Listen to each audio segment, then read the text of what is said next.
Greetings, fellow armchair Imagineers. Tiki here. And Blue Dragon 5. And folks, it's time once again to do the type of show that we never want to do, but we always have to when someone in our field, in the entertainment pop culture field, passes away, that just casts such a big shadow over that field that we just would feel remiss to not talk about it. And of course, God damn it, Dragon, we were this close. We were this close. Like, the death, the big celebrity death of July was going to be Tony Bennett. And you know what? God bless Tony Bennett. I have fond memories of his appearances on The Simpsons. But no, at the very end of July, this had to happen. And God damn it, it's almost like a slap in the face, the fact that it happened at the end of the month, too. So we are, of course, talking about the passing of Paul Reubens. We are here to pay tribute to the man, the career, the Herman. Dragon, I'll just go ahead and pass it to you. Yeah, well, thanks for doing most of it already, Tiki. But yes, I try it. Well, you said after the hellos. After the hellos. I didn't say do it like say what we're doing anyway. All right. I took hellos to mean literally say what we're doing. I'm sorry. Anyways. Anyway, pretend that part didn't happen, folks. It crushes me to report. Oh, I didn't do that bad. All right, go ahead. I'm sorry. It crushes me to report that we lost a man who embodied childhood enthusiasm, made us laugh, and gave us a heck of a bike ride through our childhoods. Paul Reubens has passed, and he made an impact on many lives, and has kind of been like a staple for us for many years. You know, we thought I would say since close to the beginning of our partnership, right? At the very least, I'm pretty sure Big Holiday came out the first year that we were working together. That's not accurate, but yeah. It's not? Well, not entirely. I mean, we were working together since 2014, Tiki. That was in 2016. Oh, okay. Well, it's still 8 years ago. It's been a while. Yes. I'm sure I guess I'm thinking of Gotham. Gotham was definitely the first year. Yeah. Anyway, yeah, so as I was saying here, so we thought it'd be right to reflect on the man. Indeed. Yeah. Well, I mean, obviously, Pee Wee Herman, I feel like, casts a big sort of shadow over the rest of his career. We all know Pee Wee. We all love Pee Wee. I'm sure we'll talk a lot about Pee Wee in this podcast. But Dragon, for me, the man will always be Captain Rex. Yeah, his role, you know, he was the original Captain Rex, kids. I know, right? It's funny that there's two Star Wars Captain Rexes now. Forget D. Bradley Baker. We're talking about the real Captain Rex. Well, to be clear, his Rex is just REX. So I guess that's how you make it distinct anyways. Yeah. But yeah, I truly think that this man, even before I knew who Pee Wee Herman was, or that like Paul Reubens was attached to the role of Rex, I truly think his performance as Captain Rex in the original Star Tours, honest to God, Dragon, I feel like it's up there with like Paul Frees as the Ghost Host is like some of the all-time greatest theme park performances. I mean, and I really feel like that character in that Star Tours, I really feel like he set the bar for the something goes wrong genre of theme park attraction. I do love the something goes wrong genre. Yeah, so I mean, my introduction to Paul Reubens was, I mean, I think it was two things. I mean, I forget technically if it came first, and I was probably Star Tours. At the very least, that was like, you know, the main thing I probably more distinctly knew him from. But I mean, beyond that, my introduction to what the heck Pee Wee Herman was through the Batman making of documentaries versus, and Tim Burton, you know, that's so weird. So, I mean, but that's kind of my running through line with Reubens here. Reubens had a lot of Batman connectivity. Sure. Even then, I mean, you know, still, it's like really, what the heck is this? He had at least 3 major Batman things that I can think of. Mm-hmm. Anyway. All right, so we have a comment. Yes, let me see. We have Kogias. He says, hi there.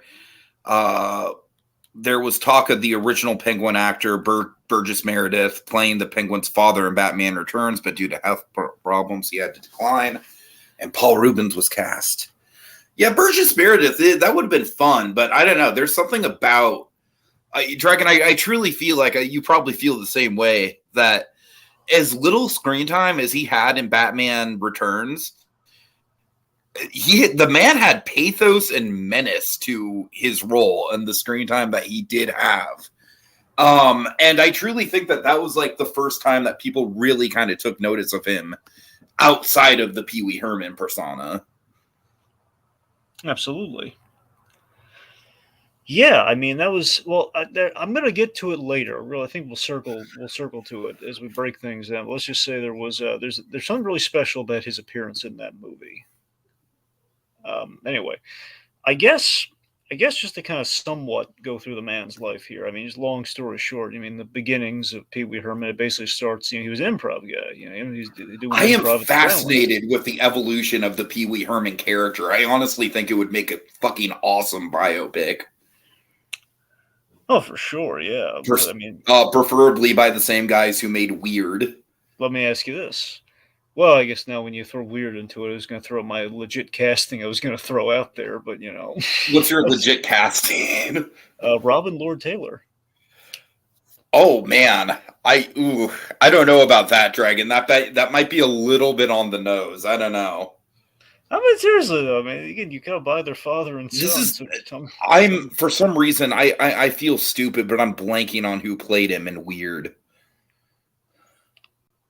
Oh yeah, you're right. He was. Yeah, that's the thing. He was Weird. Yeah, he was. I want to say it was Desmalshin, but I don't think that's right. I don't think it was Desmalshin. No. Hold on. Who played Pee Wee Herman in Weird? Well, anyways, yeah. Just the whole that whole trajectory of his career. How Pee Wee Herman was kind of like a pop culture figure years before the movie or the show is really quite interesting to me.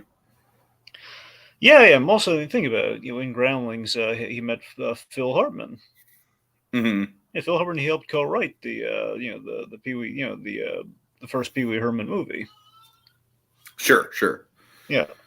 Regardless, just the fact is, he started Groundlings. He kind of figured out this Pee Wee character, and they kind of pitched the SNL was a no-go, and then he did. So here's the thing. Man, SNL would have been really. I'm honestly, it's kind of a blessing that he didn't end up on SNL, because if he would have ended up on SNL, they would have just taken like all the more cynical, kind of sarcastic bits of his personality, which are great. Don't get me wrong, the sarcastic bits are a big part of his humor, but they would have driven that into the ground, man. They would have taken the one joke, and the beautiful thing about Pee Wee Herman is just how versatile he is as a character.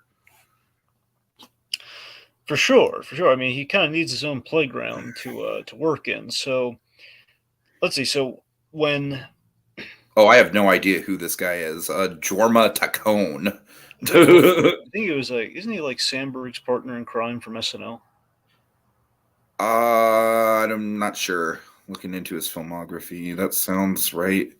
Looks like he's a Sandberg guy. Yeah. Anyway, so the thing that I think kind of gets lost in the pages of history, I forget if I misquoted this when we did background once. I might have. I can't fully recall. I think I mentioned it right, but I don't know. The point being, Pee Wee started as like a stage show before basically a stage show, then a movie, and then a series. It wasn't like the series, then the movie, believe it or not. It all started so there was essentially a concept for Pee Wee's Playhouse, but it was a stage show.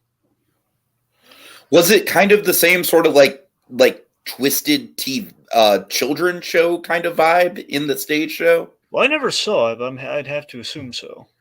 You know what that reminds me of, actually? That reminds me of, I'm not sure how familiar you are with The Mighty Boosh. I know I brought it up a couple times. That's the show that Richard Ayoade kind of hails from, among others.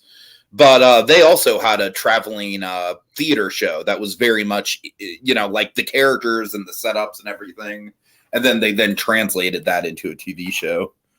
Okay, some comments here. Kogia says there's a reference to Paul Reubens in the classic Mail song in Blues Clues. Yeah, the way that Steve shouted Mail at the end was purposely done in a voice that sounded like Pee-wee. I can see that was purposeful. Well, I can see that's that. the thing. So Steve, actually, the actor, Steve from Blues Clues, he did Steve Burns, yes. Yeah, Steve Burns did pattern himself off of Paul Reubens. Uh-huh. Yeah. Let's see. Also, we have Z and K in the chat here. He says maybe that could be a look back theme month. Ooh, Z and K, we already have a theme month in stone for August, but yeah, possibly. I mean, the thing is, we've already done a number of, we obviously talked about Big Holiday when it first came out. I forget if we ever talked about Big Adventure as its own thing. I'm pretty sure, no, we did. Yeah, that sounds like something we would talk about. I'm telling you, we did. We actually did that. Okay, I believe you. But honestly, random Pee Wee Herman guest appearances would be an interesting kind of rabbit hole to go down. That would be. Anyways. So, let's see. Anyway. So, so essentially, the idea is that Pee Wee Herman as a stage show kind of has this. It's basically lays out the blueprint for the TV show, and it kind of develops this cult following. Everyone's like Paul Reubens, doing interviews and stuff as Pee Wee Herman. So he's basically indoctrinated himself into the culture as this character, which ultimately becomes somewhat of a double-edged sword for him down the line. Mm-hmm. And it like any iconic character anyone plays, and he develops this cult following, and Warner Brothers ask him about doing a movie, and that's when he becomes friends with Tim Burton. yes. I don't know. I still remember finding, I didn't find out about Tim Burton directing Pee-wee's Big Adventure until I want to say the mid 2000s. So I was still pretty, I was pretty into Tim Burton. I went through a Tim Burton phase in the early to mid 2000s.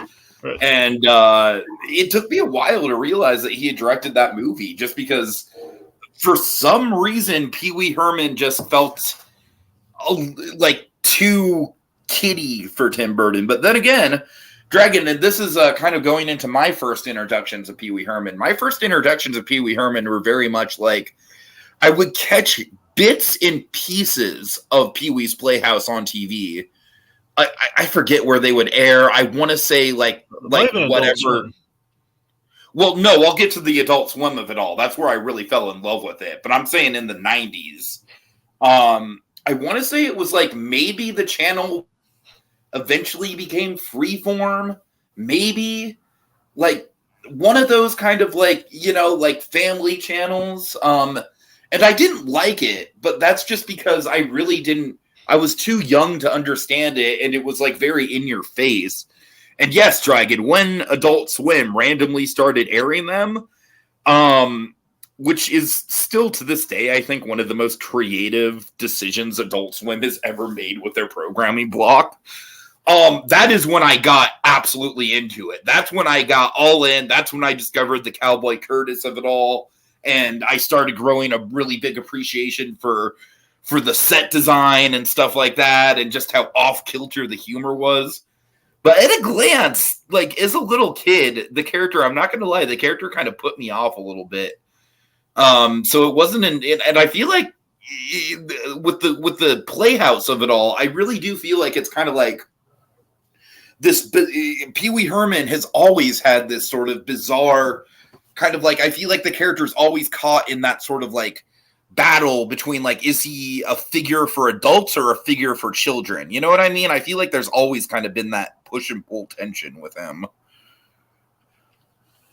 Well, yeah, because looking at him, he is kind of this dichotomy of kind of adult but child, Mm-hmm.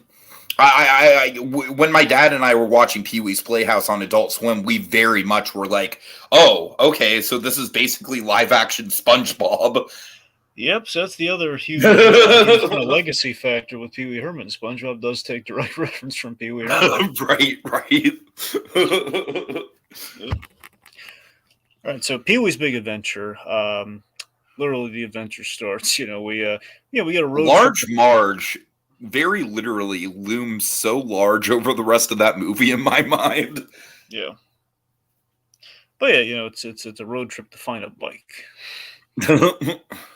Pursuit of a bike. Oh god, and So that one scene with Francis in the bathtub is like a straight up horror movie. I still love out of context going to that scene and thing like it's like they do all these like, YouTube recuts and like videos. I just would love it if like this is like like Deadpool going after Francis. Somehow we Oh end my up at the end of the like the montage somehow. Jesus Christ. Because it'd be that scene would be a lot bloodier and have a lot more cuts. I mean, the scene is still pretty damn disturbing. That's what I'm saying. I love it when he steps into the giant like Olympic sized bathtub. Go ahead and scream your head off. We're miles from where anyone can hear ya. Oh, he's genius in that scene. But as I'm saying, like look at Pee-wee's Big Adventure. You have a very simple goal. We were allowed to take Pee Wee outside, the playhouse. I know we technically didn't have the official like playhouse yet, but even on the stage, there essentially was something there. So we got Tim Burton production values, like the Large Marge component or the Rube Goldberg breakfast. I mean, seriously, Large Marge is like the most Tim Burton thing to have ever Tim Burtoned. Pretty much, yeah. It's like, what if Tim Burton directed a segment of the Twilight Zone movie? Well, there you go. right, pretty much. I think the standout scene of Pee Wee's Big Adventure, aside from Large Marge, which we all know is standout, is tequila. Yes, that was big. That was the big. Idea, and for some reason, I keep thinking of disturbing moments from that movie. So when you said the other big scene, my mind went to the bike operating scene. I mean, yeah, it's memorable, I know, but still, like yes, it's all very scary. Yes, I feel like that scene is kind of like the live action equivalent to the Brave Little Toaster Clown scene. A little bit, yeah. Well, it's kind of a combination of the Brave Little Toaster Clown scene and Arnold performing surgery on Eugene's bike. And then also that one really, really, really disturbing moment from Monkey Bone that no one ever talks about. Well, it feels like they borrowed the set. The Monkey Bone repurposed the sets from people. Exactly. But seriously, Dragon, that moment straight up gave me childhood trauma. Anyway. I was like, oh, we're going to go see a Nightmare Before Christmas movie, and then that happens. Right, so it's interesting with the tequila scene. One, you can kind of see the SpongeBob movie pulling some reference here, where it's like, hey, we take our lovable Pee Wee Herman-esque characters and we put them in a tough guy bar. But that's the fact that, we take Pee Wee and we put him in this tough guy bar and we think, oh no, something terrible is going to happen to him, and he charms them all with this ridiculously silly act. And, he charms the pants off, and it's wonderful. Totally. So the other thing too, I remember mentioning this when we did our look back. I gotta tell you, man, when I go back to Pee Wee's Big Adventure, the end of that movie just kind of hits me in the feels. One, because I love the realization that even Toy Story 2 borrowed a moment from Pee Wee's Big Adventure. So Toy Story 2, the way Pee Wee's Big Adventure ends is it's this beautiful moment where he and E.G. Daily, I believe, I'm trying to remember what her name is in the movie, but Dottie, I think. Dottie, yes, Dottie. That's it. It's Dottie. This is like, Pee Wee, don't you want to see the end of the movie? He says, I will say that her presence in the movie is very distracting because all I can hear when I hear her voice is Tommy Pickles. Right. But still, just the idea that you have this nice moment where, like, I don't have to see it, Dottie. I lived it. Oh my god! It's kind of so on one level, it's like, hey, we repurpose that at the end of Toy Story 2. I feel like the framing device with the movie is very similar to the Muppet movie framing device. Yeah, there's a little bit of that too with the whole we're going to the movies to see everything, recap it. You're right. And also SpongeBob. Yep, a little bit of SpongeBob. Which honestly, I think out of the three, SpongeBob probably did it the best. Yeah. I will never forget just being in the theater for that opening scene. Tickets to the SpongeBob movie. Oh man. Anyways, sorry. All right. Let's see. So yeah, it's just this beautiful little moment where, like, you have Pee Wee just kind of quiet, like, I don't have to see it, I lived it, which we're going to repurpose for Rex and Toy Story after his video game encounter with Zurg. It's just the fact that Pee Wee and company they're riding on their bikes to the back of the screen. We see their shadows on the back of the movie screen. I just love it. It's just this classy little touch. It's like it's kind of it's very much an ambulance sort of visual, but it's just kind of nice. The fact that Pee Wee's it's a story of a guy and his bike, and he's all the charms and trappings of Hollywood and fame and all that. It doesn't really need to be there for all the glitz and glamour. He's gonna did his thing and he's moving on. All he cared about was the bike, and he got the bike. So we have Big Top Pee Wee's. The big. I forget if we call it Big Top Adventure. Just I think it's Big Top Pee Wee. I think. Yeah, I think that's it. That's the thing. I always fell off that we don't have I guess Big is still in the title. All of them have Big in the title. So point being, Big Top Pee Wee. It's okay. It's okay. It's not special. I've never actually seen it. As I'm saying, I saw it once, but it just never had the same stay power as the other two. It was just kind of like, okay, it's just Paul Reubens hanging out with animals at the circus. It's really about it, Which is, it's okay, it's fine. It's just not quite the eye catcher as the other two. So Pee Wee's Playhouse, however. So playground for the creativity of this guy, and also Cowboy Curtis. I mean, Cowboy Curtis is just such a legendary, first role for an actor like that. I mean, Jesus Christ. Yeah. I mean, I want to say that was I know it wasn't his very first role, but that was kind of Lawrence Fishburne getting his name out there. It was very much like Morgan Freeman on Electric Company. I feel like it's kind of like the, the cousin to that sort of casting. And although, I don't know, I think Cowboy Curtis is even more awesome just because Cowboy Curtis is just like he's a prominent part of the Pee Wee's Playhouse cast. And he's also one of the most eccentric next to Pee Wee. He goes full ham with his appearances, Dragon, and I love it. And the thing with Fishburne is that Fishburne is very much known for being the Morpheus guy. After The Matrix, Fishburne's whole thing was playing it straight.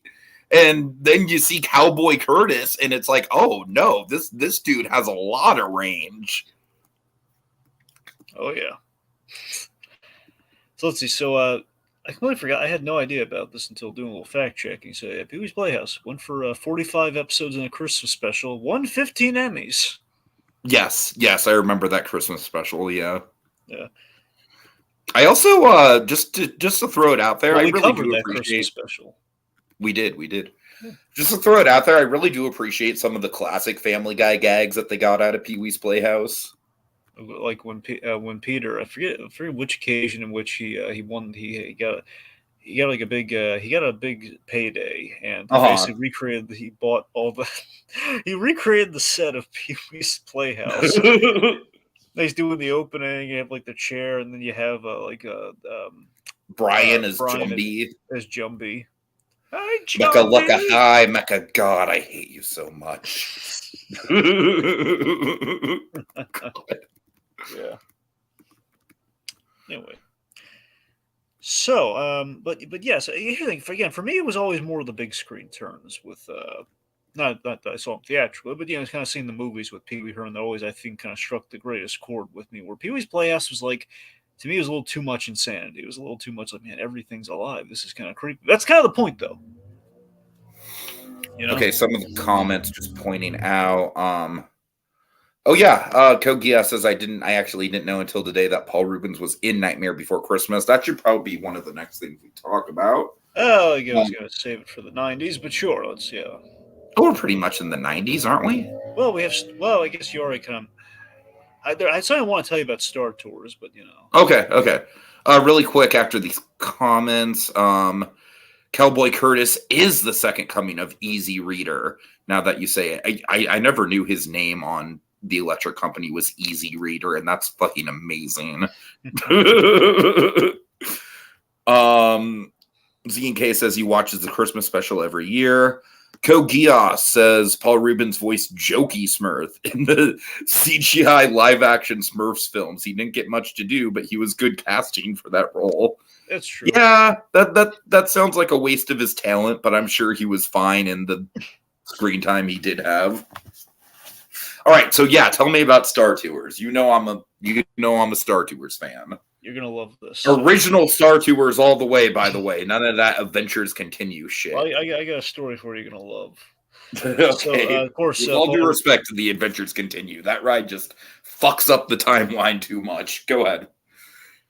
Anyway, yeah. So the original, of course, Paul Reubens was the original Captain Rex. RX 24, if you want to be all technical. The real Captain Rex. Forget the bearded clone. We don't. But yeah, wouldn't it be funny if the third version of Star Tours, that Captain Rex was actually the captain? He's sad. I know this is probably your first flight, and it's definitely not mine. It's be like Tamar Morrison somehow, and there's. But no, so the idea, if I recall, originally he was brought onto it. The captain's supposed to be like kind of psychotic and with like a short circuit or a screw loose, and then they kind of like refound it. Almost kind of more like the Tim Curry robot from Alien Encounter. A little bit, yeah. That's what the original envisioning kind of was.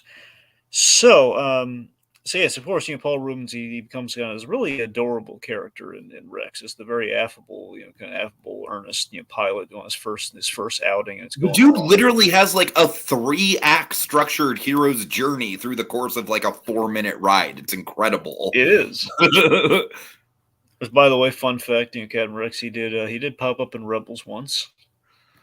Oh, does he? Okay. Yeah, there's an episode with I believe it's an episode with Star Tours. At the very least, he's on something that's kind of Star Tours like. I think it's Star Tours though. I haven't seen the last season of Rebels yet. Well, no, it's in the first season, Tiki. It's a thing. Okay. I must have missed it then. There's the thing. I can't recall if the actual transport is Star Tours. At the very least, it's probably something close to Star Tours. But he is in. I think I've definitely seen his design before in Rebels, but yeah. Like, you got to keep in mind, the Captain Rex is a pretty, like, defined character because he crash landed on Batuu and is now a DJ in Oga's Cantina. So it's like his whole... I would love to see him in Oga's Cantina. I would love to see something in Star Wars take place on Batuu. But anyway. When Paul Reubens, when they took him out of the ride and they replaced him with 3PO. Yes, he was a choice that I do not appreciate. Plus, by the same token, though, it's still. I love C-3PO. He's probably my favorite Star Wars character, but he does not belong on that ride. I love Captain Rex, and I will never besmirch the name of Captain Rex. But I got to admit, when they did retool that ride, having C-3PO as someone who stumbled into it and being put in that position, it does also play. Plus, the fact R2-D2 is there already. He knows R2-D2. I mean, like, him stumbling into it makes sense, I guess, but I don't know. I'm not a big fan. Well, I'm saying I like that aspect of it, but regardless, like, obviously Rex's character is a lot more. Like, obviously C-3PO as a character is more defined than Rex, but Rex's character arc is way more defined. Yeah. Anyway, point being, so he was heartbroken in the reduced role, and by reduced role I mean like he's a cameo in the revamped version of the ride, where it's like he's like you see him like, hey, hello, and he short circuits when you're walking through. He's like part of the queue. So here's the story. So there's I don't know if this is still true. At the very least, back when they did it, I have to assume it's still true because when the revamp happened, that's when the story kind of takes a turn here. So apparently, there's a rule at Disney: if you do a voice for a ride that is in use, you get a free pass. And that free pass is for you and up to 3 people. As in, Paul Reubens loved going to Disney. He went there like whenever he wanted. He would get a free pass. Whenever he wanted, I guess it was like a year. Damn, Disney, sign me up for some voice work. That's what I'm saying. So long as you do the voice of someone on a ride that is in use, So first me being the voice of a ride character dragon, that might be like my ultimate bucket list thing. I don't know if there might be a problem. I think now they probably gotten very chintzy with it, but back then, that's Well, what now I'm saying. Corey 80s. Burton just does everything. That's what I'm saying. So Corey Burton's definitely he's there for life. Okay, so Right? that's the thing. So he apparently, he was And yet very. he wasn't in the Haunted Mansion movie that I know of, which was weird. Anyways, I He's digress. got to be in there. I think he has to be in there somewhere. He's in the trailer, isn't he? No, it's all Leto Dragon. Like, honestly, he should have played Leto's part. You want? I think you should look in. I think I could have sworn like I heard him like in the trailer of that thing. I'll look into it. Anyway, point being, Paul Reubens was very happy. He was a big Disney fan. The fact that since in playing Captain Rex, he was allowed to go to the park anytime he wanted with up to 3 people and everything. So the moment they did the revamp and they reduced his role to that cameo, though, that was the most heartbreaking thing about it. It was less the Captain Rex reduction. It was more the fact that he lost that. They took his past away from him. Oh, no. Oh, God. So that's what I'm saying. So it might be like technical, I think, that you have to have a substantial role in the ride. Oh. So, yeah, but here's the thing.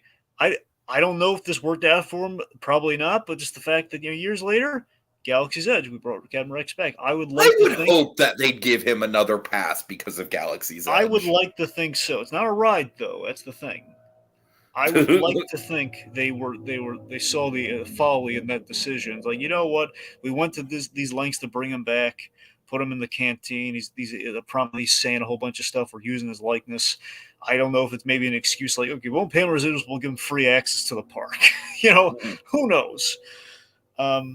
But yes, it's such an affable, cute little character of Captain Rex. Also, we'd be remiss to not mention, the role that he pretty much got Captain Rex from, right? Why don't you tell us, Tiki? Flight of the Navigator. Uh-huh. Which is pretty much like that character pretty much is just Pee Wee Herman as a robot. Mm-hmm. Where I feel like he actually put more of a character into Captain Rex than he did into that, because that basically was just his Pee Wee voice. All right. Yeah. Also, fun fact, to Disney, before we transition a little bit here, originally was Roger Rabbit. He was the scratch voice when they were figuring out Roger Rabbit. So that would have been interesting. Their animation test you can probably find somewhere of him doing the voice of Roger Rabbit. Uh-huh. I forget if like the original test animation also had him like doing the voice there too. I think it did. So here's the thing. We got to mention this tastefully though. So height of his powers in 1990, the industry turned on him substantially in 91. That was the worst. That was the bad year for Paul Reubens. That's where everything kind of went south for him, sadly. Mm-hmm. And that's the thing. Where basically it's like, honestly, I feel like in the current climate, I feel like what he got busted for is really like nothing. Yeah, it's a thing that would never happen now in the advent of the internet. Exactly. That's the thing. It's just the fact. But I mean, even though it is a little like, yeah, it's a little skeezy, and you wouldn't want. But the thing about Pee Wee Herman, like I said, is that Pee Wee Herman always kind of, way before this incident, he always rode the line between being an adult figure and a kid's figure. So it's like people freaked out over this because it's like, oh, he's supposed to be an ambassador to children. It didn't, and this is where that was never really the point of Pee Wee Herman as a character. And this was the thing where, again, the double-edged sword, like he did so many interviews and kind of and basically embed himself in the culture so much as Pee Wee Herman. The moment something like that happens to Paul Reubens, people will not be able to make the disconnect there. Mm-hmm. And that's the thing. So because of this, poor Paul Reubens, he was, of course, it's like the idea of like, the movies, like it's kind of the bad side of Hollywood too, where it's like, hey, we're gonna dress you up, we're gonna like tout you out, but then the moment you do something vaguely, it's almost like it's kind of the back in the day of Hollywood, where like something got out very minimal in the grand scheme, just like, okay, well, like guys, that happens in his personal life, and we're gonna like bring him down because of that. Essentially, he got blacklisted, and here's what I did not know: the famous drug PSAs for Pee Wee Herman. Yes. Arguably one of the more infamous appearances from Paul Reubens. Here's something interesting about that. So Paul Reubens, throughout his life, he never wanted to be like, dressed up for like a cause. Like he never he never wanted to be a spokesperson for cereal or candy bars or stuff like that. He tried doing like a healthy cereal for kids that would actually help them, but it didn't go well because, well, it's a healthy cereal. The fact is, You would have been a really good spokesperson for Magic Spoon. I know that's a now, but basically he was trying to invent Magic Spoon. Right, right. They were trying to go for like, I think it was like not a vegetarian. I don't know. I guess technically it would be vegan or something. The point being, he was trying to do like a cereal that would actually be, like, I guess healthy, and it didn't go well. The point being, he was very actively trying to avoid being a spokesperson, just more like he'd do interviews with Pee Wee Herman, but not advertise stuff and kind of sew out like that. So the drug PSAs were his community service for what happened in '91. He was forced to do those. Uh-huh. Yeah.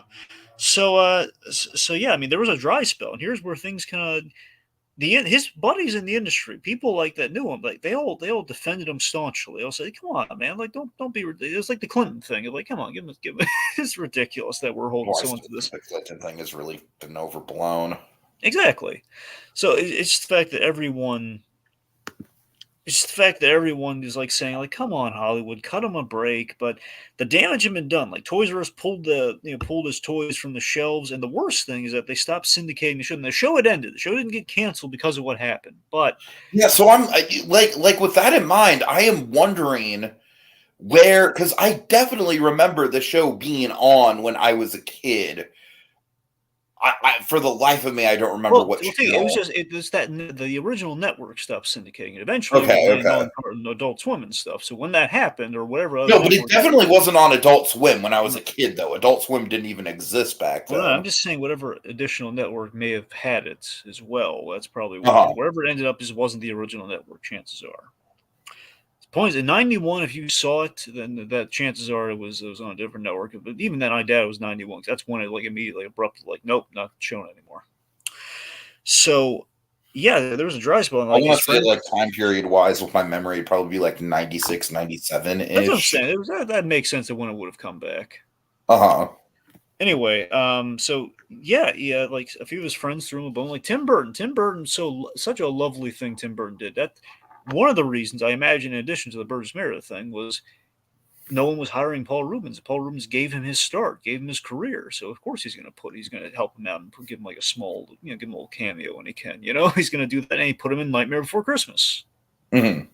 It's like showing some gratitude towards the guy that really helped out, because Paul Reubens did help launch a lot of careers in the grand scheme of things for all things that we love. Sure. Very key, and yeah, I mean, here's the thing. I know we don't ordinarily mention this show, but we kind of have to. Everybody Loves Raymond. Tread lightly. The appearance that he had on that show,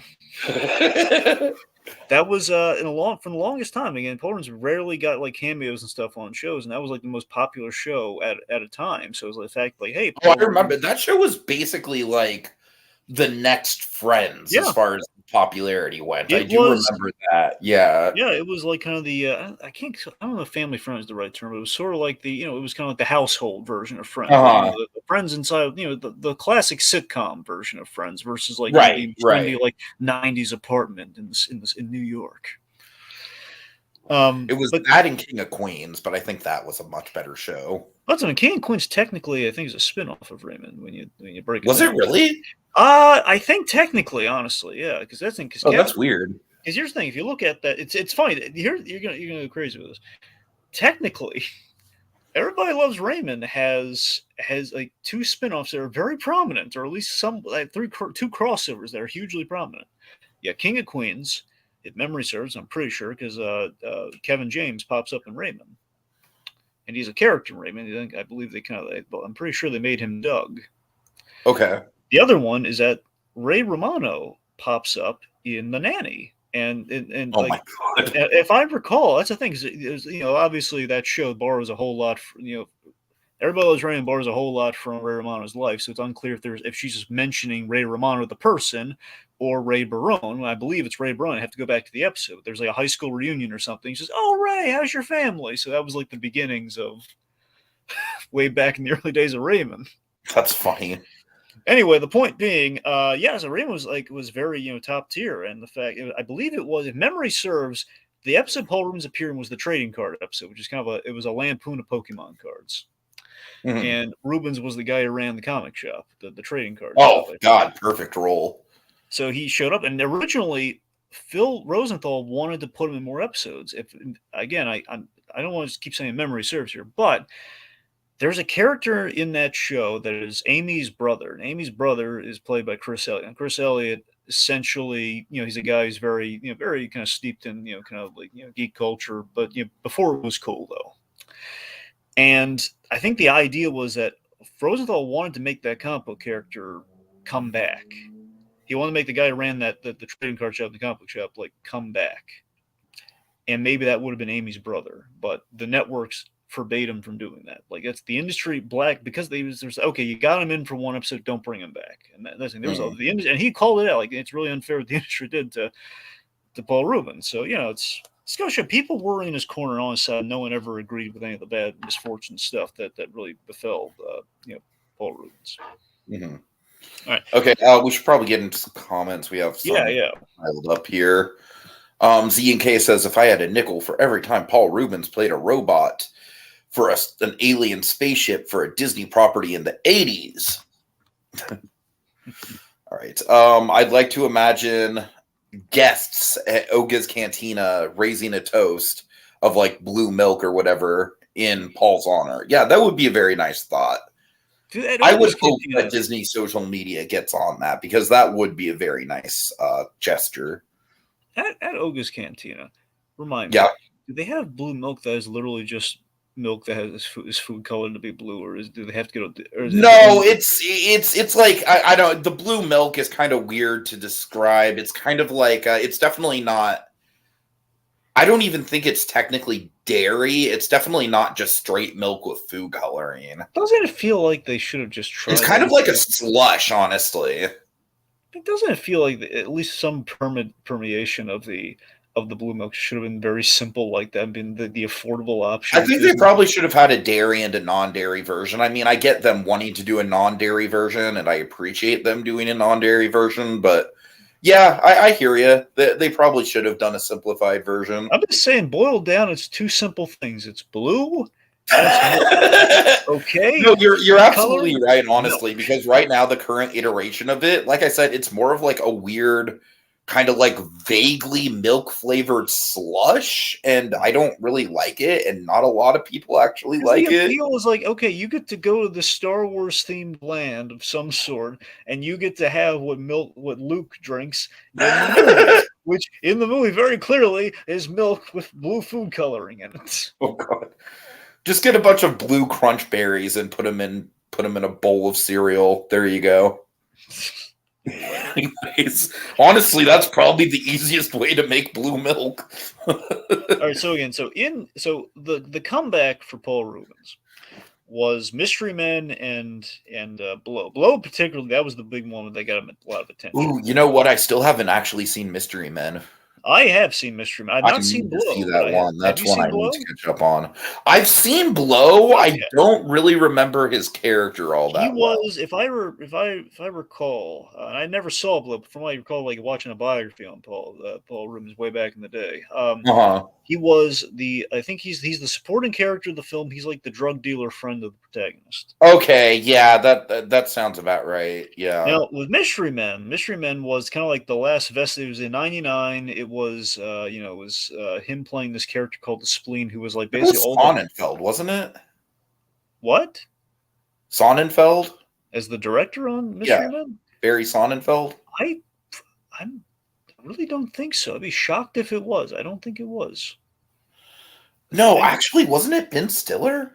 Well, Ben Stiller's in that movie. No, I know he is, but wasn't. Let me check. Hold on. All right, we'll check at the very. Oh no, it's no one I've ever heard of. It's Kinka Usher. There you go. So, how 90s a name? Usher directed this. Well, that's what I'm saying. So, the Spleen, the character, the Spleen. It's like Mystery Men is just about the only notable thing this dude's directed. That's kind of random. Go ahead. I'm sorry. Point being, the Spleen, this character is very much 90s gross out humor embodied. He's a character whose ability is to break wind and just be gross. But still, it's the fact, it's like, hey, Paul Reubens is back, and he gets to play kind of like a character, put a spin on. He's kind of part of the Merry Brew, you know. Just kind of, it's like it's nice to see him, and Mystery Men's a fun movie, it's not Yates, but it's fun. Sure. Also, the other iconic use of All Star next to Shrek. Oh, well. Before Shrek, it was I think Shrek obviously overtook it. I'm saying before Shrek, this was like the big use. I'm saying there's other ones that are also up there. I don't know. I still think this chronologically might have been. I can hard press that. This was definitely before Shrek. Yeah. Well, I know. I'm saying, can you think of another All Star use? Not counting. Not before this. No. That's what I'm saying. So this was the big use of All Star, which honestly I could be wrong, but I forget if All Star was written for this movie or not. It might have. I don't know. You know what's funny is that everyone always talks about how in that era All Star was the song that was used in every movie, but man, the one that I really got sick of was fucking Who Let the Dogs Out. If I gotta be honest, because I'm having flashbacks now to it. I think I can't place which. I have to imagine Mystery Man is what it was written for, if it was written for any movie, but assuming it wasn't, same year, 99, you have this. And you have Inspector Gadget that used the smash. He was, hey, now you're an all-star. Oh, God. Anyway. So in the absence, and while he's kind of steadily making the comeback, you have, again, the legacy of Paul Reubens in effect in the culture. You have, again, Steve from Blue's Clues. Again, very much like Blue's Clues is Pee-wee's Playhouse for Next Generation. SpongeBob, again, heavily based on Pee Wee Herman. And again, here's the big one. Tiki, we don't get Hey Arnold without Pee Wee's Playhouse. Really? You want me to tell you how? I assume Bartlett worked on it.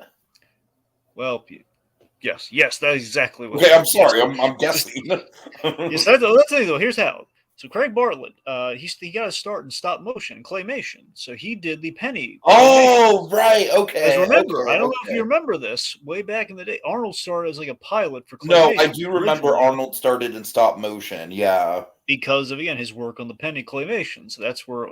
So again, we don't get Craig Bartlett got his start on Pee Wee's Playhouse. So that's what did it. So that Pee Wee, again, without Reubens and what he did here, we don't get Hey Arnold. It's trippy. Okay, so I'm looking it up. Fucking before, oh God, Jesus Christ. Dragon, before Shrek, there were 4 major movies that used it. Were they all in 99 though? No, one was in 2000. 2 were in 99, 2 were in 2001. But none. So you mentioned Inspector Gadget. Inspector Gadget was the first one, actually. Oh, wow. Uh-huh. Oh. And then Mystery Men, and then fucking Digimon the movie randomly, which I remember Digimon the movie soundtrack for like Kids in America. I don't believe that for a second, but you're telling me that All Stars in Digimon.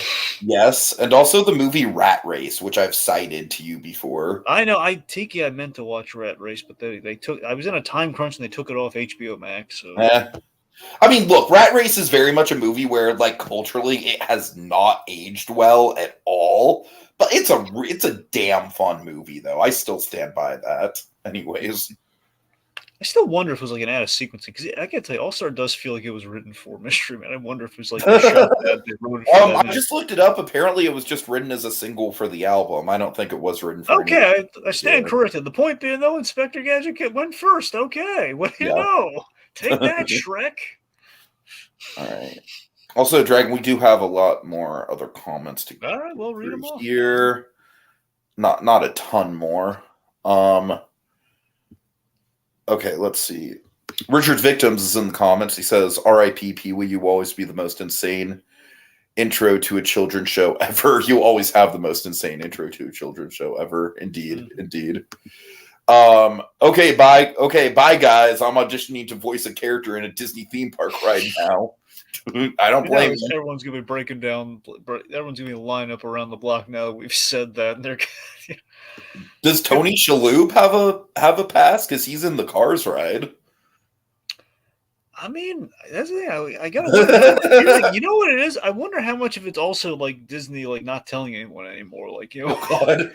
Oh God. Let's see. Z and K says maybe you're thinking of the 2003 Mansion. Dragon, I did check. Corey Burden is not Unless he's uncredited, he's not credited for the 2023 Haunted Well, even Mansion. if he's not in that movie, I gotta wonder though if he did the trailers for that movie. 'Cause I could have sworn he I was in. honestly low key think that he did the Hatbox Ghost and that they're just fucking crediting Leto because he's a celebrity on it. I don't know. You mean think in the movie itself? I'm saying his Hatbox Ghost does not sound like Leto and does sound like Corey Bird and Paul Frees. That's all I'm saying. Okay, so you're saying in the movie though, not Yes. the trailers. In the Yes. movie, the finished product, it sounds suspiciously like Corey Burton. Yes, that's what I'm saying. And it sounds nothing like Jared Leto. Okay. Why would Disney take the man's past like that? This is the worst thing Disney ever did. I mean, look, taking out a potential facetiousness there, it is really bad though. It's a TMZ story. That's how it is. Yeah, unfortunately. Yeah. You know what the ironic thing is, though? I feel like in this day and age, I mean, like you said, it probably wouldn't have happened to begin with because, you know, the internet. Yeah. But in this day and age, I really don't think what he did would have even, like, raised that much of an eyebrow, honestly. Yeah, because I mean, it was an adult theater, you know, Right? like, by definition. There, I would sue the parents. Honestly, I enjoy just the concept of people like sitting in an adult theater, just politely watching the pornography. That's what I'm saying. Like, why would you even go there? There's an expectation for seediness whenever you walk into the theater. It's like, what do you think? Yeah, I'm just gonna take my date to the adult theater, and we're gonna, it's just going to quietly watch the movie together. Exactly. It's like, huh? Wow, that makes you think, doesn't it? It's like, oh yeah, it does. Yeah. Richard's Victims just says this is crack. Yeah. Yeah, I'll never forget. I was introduced to that PSA through the Nostalgia Critic, and I think that was his #1 nostalgic PSA, and it was a mind fuck. Well, of course. Oh my God, Tiki, we also have to mention without that drug PSA, we don't have a huge plot point in Kidding. Oh yeah, you're right. You're right. Wow, that's yet another. Oh my God, I'm missing him even more right now. All right. Kogia says King of Queens wasn't really a spinoff. It just had the Raymond characters guest star. And honestly, I feel like CBS has done that before with their sitcoms. It's a weird kind of middle ground with CBS. That's fair, but it's the fact that Kevin James is in that show, and then vice versa. I'm pretty sure Romano was in King of Queens as well. So that's where I'm a little confused on like how exactly where I've never watched through King of Queens, so I can't tell you exactly how the mechanics of that one worked. King of Queens was annoyingly the thing that was on at the hotel all the time when I was at my when I was on my Disneyland trip, and I was like, oh God, I really don't want to watch this. Really? You didn't have any there's no redeeming charm in like, hey, King of Queens, all right. Not compared to like an Impractical Jokers or something like that. That is what I call peak after park TV. Oh, Theme Park Priest says rest in peace, Paul/Pee-wee. Z and K says, I saw their Twitter account give an RIP post. The Disney Twitter account, I mean, that's good. Like I said, I do genuinely think that just having a full-on like video in Oga's Cantina would be a really good move on Disney's part. Just honoring him. Anyways, Kogia says, I'll admit there was a time when I was a bit creeped out by Paul Reubens because of what I'd heard about him. Since then, I realized he was more noble and less scary than I had assumed. Yeah, I mean, I do kind of get the PR because just because of, like I said, Pee Wee Herman just as a character is a little bit sketchy. But well, no, I think it means like the PR damage. No, I know what he's saying, but yeah. That's what I'm saying. The damage was just incredible. Like what they did to that poor guy. Richard's Victims, I very much agree with you on this. He says, today he would have just been memed on, but it wouldn't be anything bigger than that. Yeah. A lot of gags because of the namesake. That's all you really. Oh God! right. Now here's the other thing though, because I mean you remember VH1 talking about this event. You remember all those. Oh, of course. So speaking of which, 101 biggest celebrity. Oops. Yeah. So. And to give him credit though, amidst all that, I believe same year it happened, because he fulfilled his commitment. At the MTV Movie Awards, I forget if it was the Movie Awards or the Music Award. Point one of the MTV Awards. They called him down. And he says, he took it like a champ. He made a joke about it, and he kind of moved on. Uh-huh. You know. So let's see. We mentioned briefly Locke. So Locke of Lock, Shock, and Barrel. So again, the idea that I always thought it was charming that Tim Burton's putting a lot of his recurring collaborators in Nightmare Before Christmas, and you have like the most memorable of the bunch. You got Paul Reubens as Locke. I don't know. It's kind of nice. It has like a design that is reminiscent of Paul Reubens. Mm-hmm. Yeah. I guess we should transition to. We'll probably end on the big thing, but before that, let's talk about the Batman relation to Batman Sure, within. sure. So we already mentioned the Batman Returns rules. Batman Returns. You have like kind of a memorable cameo. It kind of conveys a lot without really saying a word. Kind of a distant, kind of like essentially he drowns. He tries to drown his kid. Right. Not Dark. exactly Father of the Year material. Makes it even worse. It's him and Simone from from Big Adventure. Him and that nice lady, that nice French lady, that nice lady who tried to learn French. They had a kid together and they tried to drown it. God. But then we have Brave and the Bold. I want to talk about Brave and the Bold because that chronologically would go next year. So his turn on Batmite is a perfect role for him. You got to remember, there's a lot of competition in terms of like the last fifth dimensional imp character that we had in animation in a memorable sense with our superheroes was Gilbert Gottfried's Mixie Spitalik in Superman animated series. So how do you compete with the Batman equivalent of that character? We've had the Superman equivalent, now we need the Batman equivalent. We're going to go with Paul Reubens. I mean, I honestly, Paul Reubens, Gottfried, I feel like that is kind of like an amusing sort of pairing.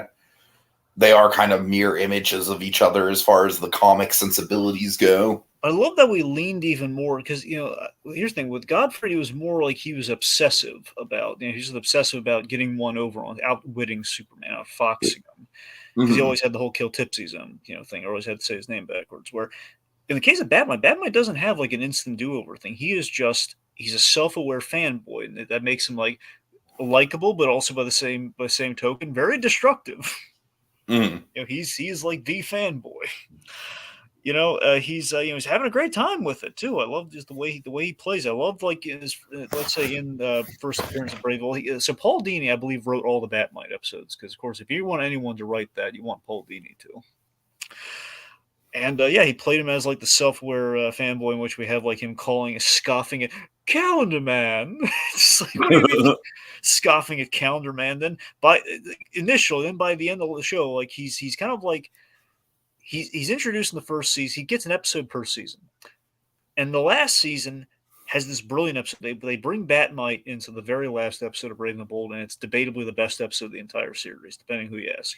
A lot of people say Chill of the Night, and I'm hard pressed to disagree with them. But Mightfall is essentially the meta ending of the series in universe, of which Batmite behind the scenes, because he breaks the fourth wall because he's fifth dimensional, he gets the show canceled.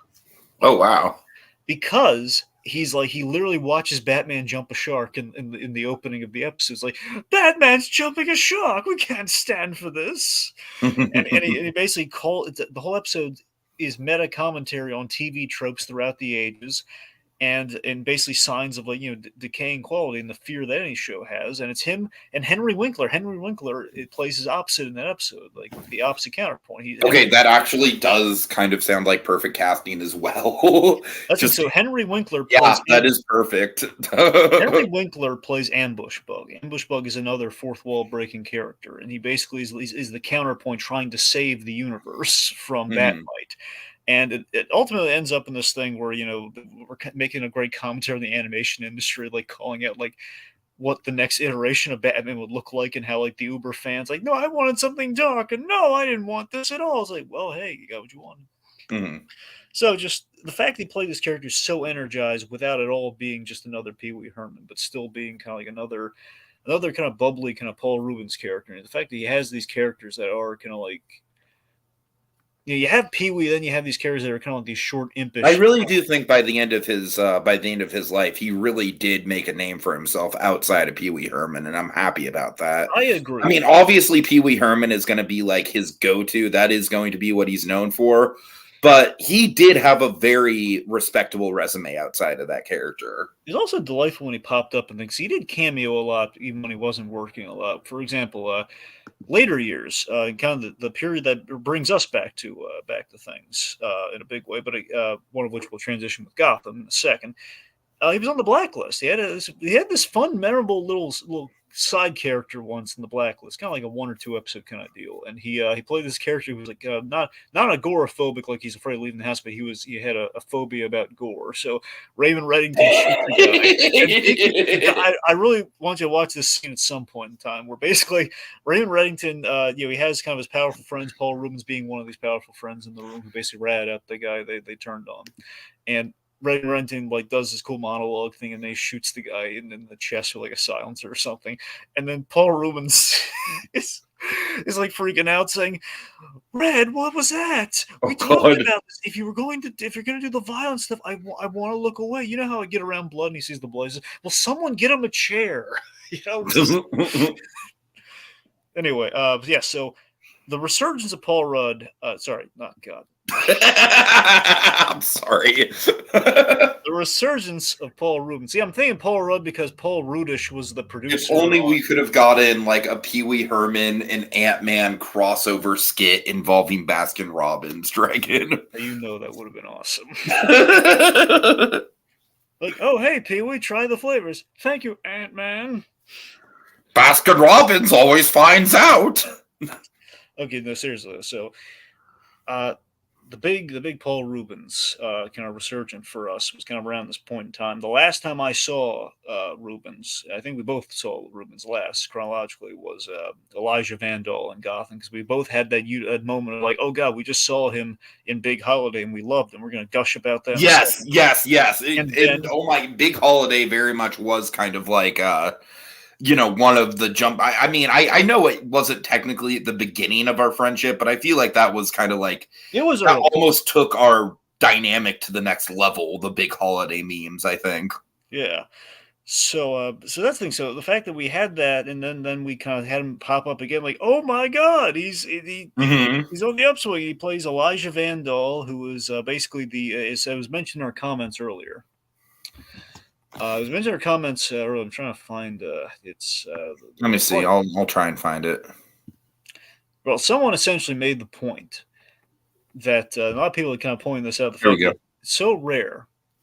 Yeah, you see Paul Rubens reprise his role in Gotham, since he was only in Batman Returns for like a minute, and Gotham got to do a lot more with him than Returns. And the fact that he played such a callous, horrible parent, and then on the return he played, no pun intended, he played a very he played such a loving, complex. He literally played like. Correct me if I'm wrong. It's been a while, and unfortunately, I didn't have time to refresh myself on that entire arc, but.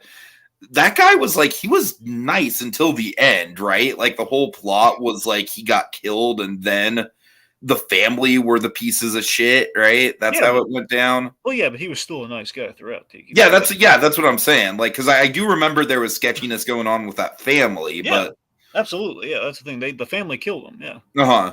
It's just the fact that the Penguin went. Remember, we had that thing where this was like during the big literary kind of like arc for the Penguin for a while. We had all these like great works of literature, like One Flew Over the Cuckoo's Nest, to then we had Clockwork Orange, and the ideas after he was rehabilitated. This is in season 3 of Gotham. He's rehabilitated and he reunites with his father at his mother's grave after she was killed. Basically says, it's this beautiful thing. We're playing this great music cue and everything when they meet each other at the thing. And yeah, he takes him under his wing, and it's really beautiful. And here's something I had no idea about. It really kind of warmed the cockles of my heart, Tiki, in a macabre sense. The fact that Robin Lord Taylor, the big scene that they play, the big death scene that they played with Paul Rubens' character, with Elijah Vandal, is that they have this really great moment where basically he forgives him for being, in some sense, he forgives his son for being a bad guy, in which he says, I heard madness kind of runs in our family, violence and madness kind of runs in our family, but I'm looking to change that, and I respect that you've tried to change that as well. Uh-huh. And anyway, so then he basically, I'm going to leave you everything, and he drinks the poison, and then he dies. Robin Lord Taylor, that week they shot that, he lost his father. Oh, wow. Oh, So, damn. yeah, I mean, even look at his performance in that scene. Yeah, And that's the thing. It's just utterly, it's heart wrenching, but also it's the fact that the Penguin was showed such kindness, and we ripped away the only family that he had because he's lost his mother, and now he's lost his father, and he's just utterly destroyed. And that sends It him was a back down very the dark path. Dickens plot line from what I remember. You mean Dickensian? Dickensian, yeah, Oh, sorry. yeah, you're right. Though it is very Dickensian. It's the fact that we have this thing where Penguin actually could have been on the road of rehabilitation. It's the way animated series has too. The idea that we could rehabilitate the Penguin if society didn't just like turn its nose up at him all the time.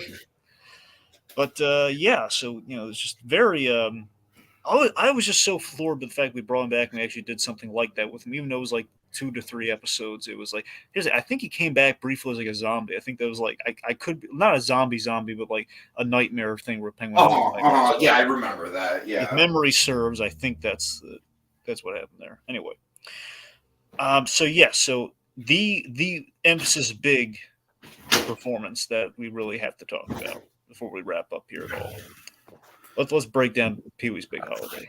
Yeah, and just in retrospect, now that he's gone, I am so happy this movie exists. Mm-hmm. I'm just gonna state this to Netflix: never take this movie off of your service, you sons of a bitches. Yeah. Oh my god, I could just fucking see them doing that. I don't know if this ever got the physical release. That's the thing. Yeah, exactly.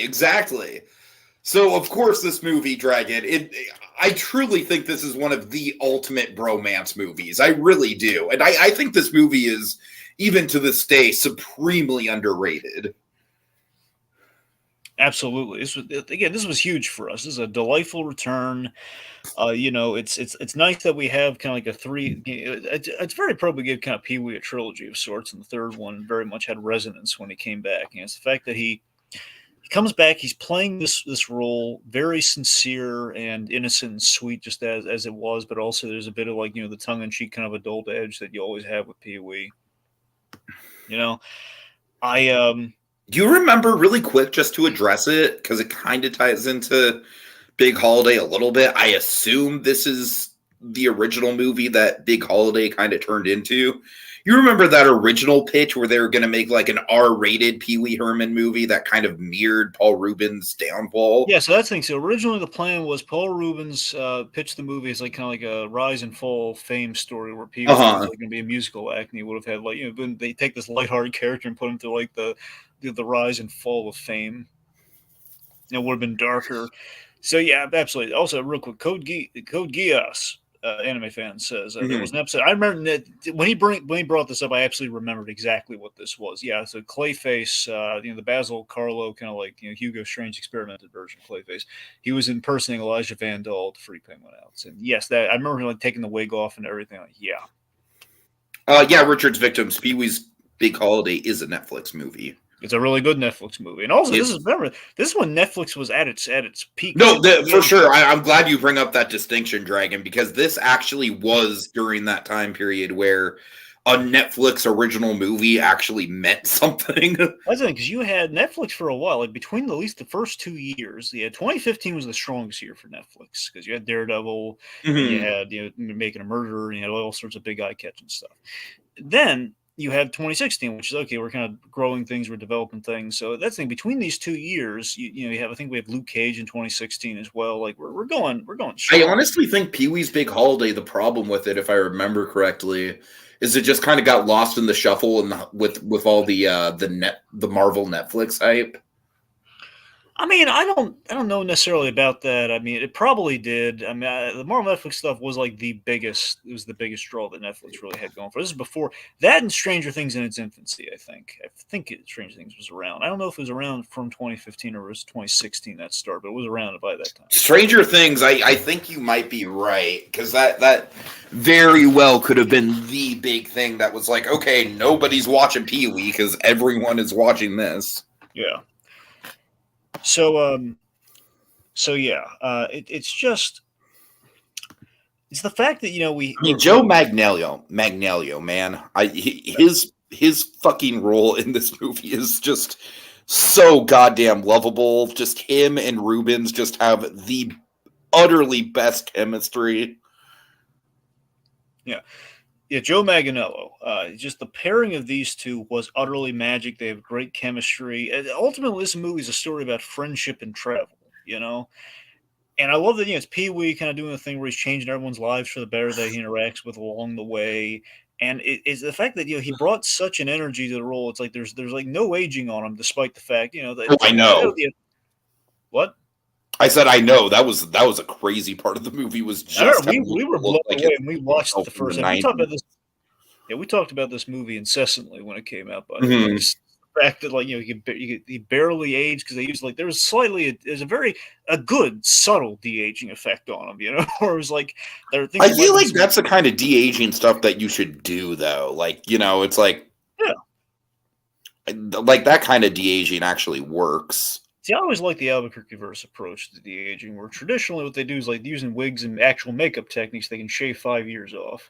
And Uh-huh. then if you reach beyond that pale, you do something like what they did here with Pee Wee, which is like there's like a little bit of kind of strings going on here for them, and they're kind of like mapping those out. So that's still a makeup effect, but they're kind of masking it with CG, and it looks cool. Sure. Like Indiana Jones, I think the effect worked really well. I think the problem was just the voice. But thankfully, Paul Reubens, so he is in his DNA. He's Pee Wee, so he will always sound like that, and he has like that youthful energy to him. So it's just the fact that you have this beautiful like little dynamic of like pairing Pee Wee with like the big handsome tough guy sort of thing. But again, the fact that Joe Manganiello in real life is such a fan of Pee Wee Herman's, and like, he seriously in real life he was a huge fan of the characters. He became like a kid again interacting with them, and it led to such absurdist comedy in the finest sense. I mean, it really is like let's see. Richard Victim says, I think that would have been funny, but I don't know. I prefer Pee Wee's Ernest with just a hit of adult tongue-in-cheekness with this concept as opposed to the, the rise and fall story. And I agree. Like, I was, for a long time, Dragon, I was very fascinated with the idea of that rise and fall story. But I am glad that we ended up with something that was a little bit more earnest.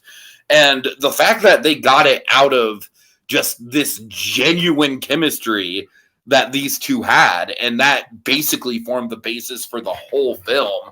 I don't know. It's kind of a stroke of genius. It really is. And I truly hope that now that he's, of course, now that he's gone, I truly hope that people go back and actually appreciate Big Holiday for what it is. Because I don't know, Dragon. I think there's a case to be made that Big Holiday might be even better than Big Adventure. I mean, I know one thing, okay? I get such a great sense of satisfaction from Big Holiday. I don't know if it necessarily stacks up to Big Adventure in a critical sense, but I mean, Big Adventure is obviously more iconic, but I don't know. Big Holiday, like, there is just so much, like, so many memorable set pieces and little exchanges and quirkiness to it. And again, I just love the bromance of it all. I just love the fact every time he kind of drifts asleep or he gets knocked unconscious, he's thinking about the awesome birthday party and like yes, and like the whole it's like, oh baby, let me go Pee Wee, and then seeing Joe Manganiello in the matching Pee Wee Herman outfit and having a little dance party with him in slow mo as they're jumping up and down with pinata and doing like jousting pinatas. It's crazy. So you have that, and like for me, the bit of that movie that cracks me up to no end is Joe Manganiello with the utmost sincerity he can muster, with that tongue in cheek vibe that you get with Pee Wee's Big Adventure. Well, just Pee Wee Herman, Playhouse and everything in general is the fact that you have him going he's telling Nicole Sullivan, who also is great, by the way. I love her anytime she pops up anywhere. Just saying, like, all I wanted for my birthday was for Pee Wee to be here, and he's my god. Just the fact that he has like this big fancy Hollywood party, and he's in his room having like a tantrum. My friend's not here. having like his assistant play mommy to him. It's just really funny to me. But then I just love the fact that these two guys they're bromancing over like little models and tiny little root beer barrels. I'm a model junkie myself, so it's like I'm loving all that. And then the end of this movie is beautiful, where we kind of start off with like the ET parody, and then we end with them in the tree house and just like toes clinking their little root beer glasses, and it's it's Pee Wee making a like a friend for life, and then the movie ends with again Pee Wee essentially the way Big Adventure ended to a degree, but an update. Pee Wee rode his bike off and essentially into not the sunset, but into the credits in Big Adventure. Here he rides a motorcycle with Joe Manganiello on his back. So it's the fact that we upgrade him. He couldn't ride that motorcycle to save his life in Big Adventure, but in Holiday, he grew. He the boy who was, I guess at this point technically at age 60 or so, the boy became a man. Oh, God, and he drove the motorcycle off. And at the end of the day, Tiki, they kind of put somewhat of a point on things. It's just, oh God, Dragon. If they ever end SpongeBob, the last shot of SpongeBob is going to be him confidently driving away in a boat. That's how they have to do it, right? So, yeah, we have a little fun fact here. Oh, yeah. Yes, here's a fun fact I read. The character of Pee-wee was inspired by Uncle Andy Kaufman. Uncle Andy's Funhouse, which was an Andy Kaufman thing to the point where Paul actually asked Andy if he could do the character. That is very interesting. I didn't know that Uncle Andy's Funhouse predated Pee-wee's Playhouse. I had no idea. I thought it was kind of a knockoff of that. That's funny. that is funny. The 60-year-old boy turned into a 60-year-old, well, not man, but slightly older boy. Yeah, that's pretty accurate. But that's to put kind of a point on things. I mean, I don't know if I should say this for the last point, if I should just do it now. But well, I do want to run through some the rest of the comments we missed. Should I do that before you get to your last point? Yeah, do that. Yeah. Okay. We have Miscellaneous really quick going back up here. He says, "Imagine if Paul Reubens had played the Hatbox Ghost instead of Leto." Literally anyone would have been better than Leto, but yeah, that honestly probably would have been a good call. I could see him genuinely doing a good job in that role. Let's see. Okay, sorry, I got through Z&K, reread Z&K's. Yeah, okay. Him hooking up with Simone. No one saw that coming. What a twist. And also he says Batmite is a proto-syndrome. Not sure the years work out on that, but okay. Well, Z&K's giving us goal here, Tigers. Look at some of the other stuff. Okay, one sec. I'm just kind of going down the list here. Kogia says Batmite is often a divisive character, but he was a fan favorite in Brave and the Bold. That was his best representation, I felt. Mm-hmm. Richard's Victim says it's perfect that if you realize that Happy Days created the phrase "jump the shark" in regards to Winkler. Oh, yeah. There's a great episode where Batmite accidentally gives his powers to the Joker, and the Joker took advantage of his newfound superpowers. Yeah, that was another. Okay, that one I don't believe Dini wrote. That's like the one non-Batmite episode that Dini read, I think. Anyway, but yes, that's based on the Emperor Joker story. Richard's Victims. I see that Paul Rudd comment. I'm not going to read it just because I don't want to will it into existence. Let's see. We already pretty much covered the Elijah Van Dahl stuff.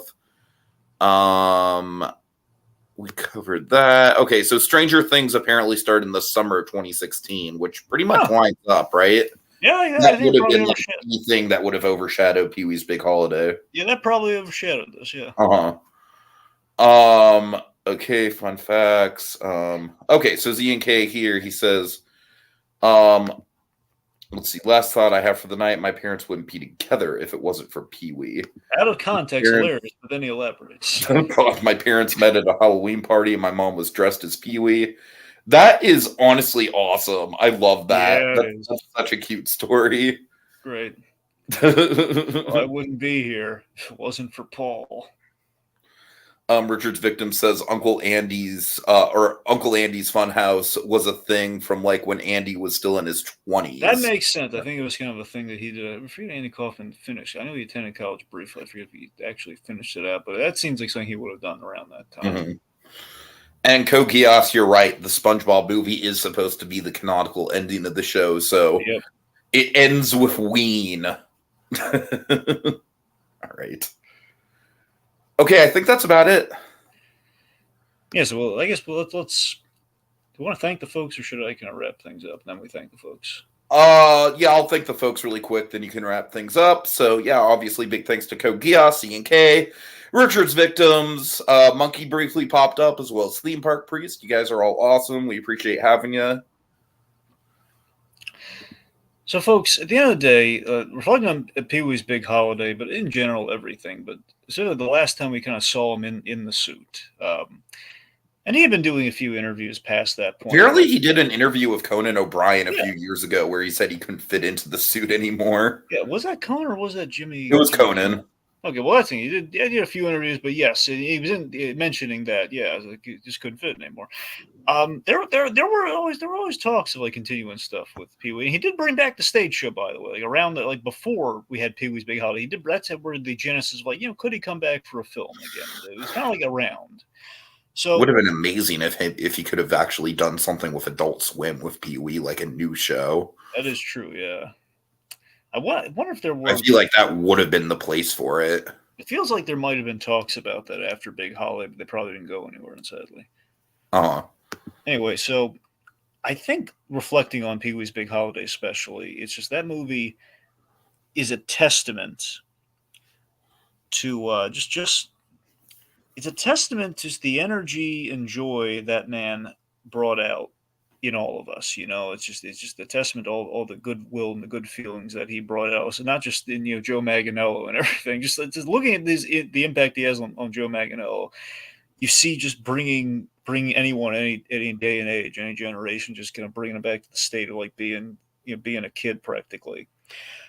And that's just kind of the effect he has on everyone. And because of that, you look at Paul Reubens, as a character, as a human being, he's going to be kind of eternally young and immortal because of that. Even after he's sadly gone, we're going to look back on him. Even if we see him like now, like roughly kind of in his 60s, we're still seeing him as the tall kid in the gray suit. Yeah, roughly, yeah. And it's just something special about the guy, just by sheer will of performance and magnetism. And do you think that's kind of going to be a similar thing with Tom Kenny?